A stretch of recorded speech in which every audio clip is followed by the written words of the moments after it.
বেদাতীদের কোনো অনুষ্ঠানে দান করা যাবে কিনা, তাদের অনুষ্ঠানে যাওয়া যাবে কিনা, এটা আমরা বলেছি। তবে এই বেদাতি এই কথাটা ব্যাখ্যা সাপেক্ষ বিষয়।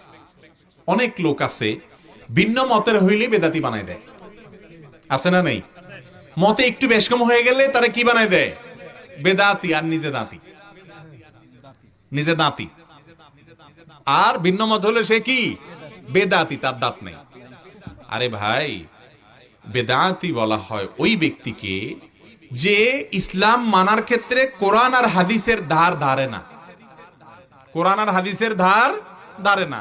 সে তার বাপ দাদা 14 গোষ্ঠী ময় মুরব্বী যা করে তা করে, কোরআন হাদিসে কি আছে এটা দেখে না। এই হলো কি? বেদাতি। ইসলামের মূল বিষয়গুলা কোরআন হাদিসে যেভাবে আছে এটাকে উল্টায় দিছে, এ হলো কি? বেদাতি। কিন্তু একজন মানুষ কোরআন এবং হাদিস থেকে একটা বুঝ গ্রহণযোগ্যতার লেভেল পর্যন্ত, আবার কোরআন হাদিস দিয়া তো বেদাতিরাও দলিল দেয়, সেটা আবার চলবে না।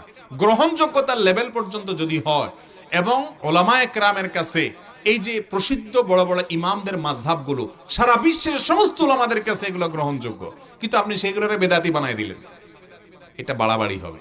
এটা কি হবে? বাড়াবাড়ি হবে। আর হ্যাঁ, যারা সত্যি যত রকমের বেদাত আছে, দুরূদ পড়ার সময় বেদাত করে, বিভিন্ন জায়গায় জায়গায় বেদাত করে, সমস্ত কাজগুলো মন গড়া করে, বাপ দাদা কি করেছে, ময় মুরব্বী কি করেছে, কোরআন হাদিসের ধার ধারণা সবসময় এগুলো খুঁজে খুঁজে দেখে, এই সমস্ত বেদাত যারা করে তাদেরকে সরাসরি বেদাত করতে সাহায্য করবেন না।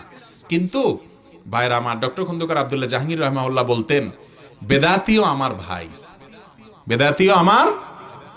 আমি মনে করি আমার ভাই ভুল করছে, আমি তাকে আমার বুক থেকে ফেলে দিতে পারি না। হ্যাঁ, তাকে আবার তার বেদাতের কাজে সাহায্য করারও সুযোগ নাই। উদার হতে গিয়ে আবার বেদাতিকে বেদাতি কাজে সাহায্য করা যাবে না।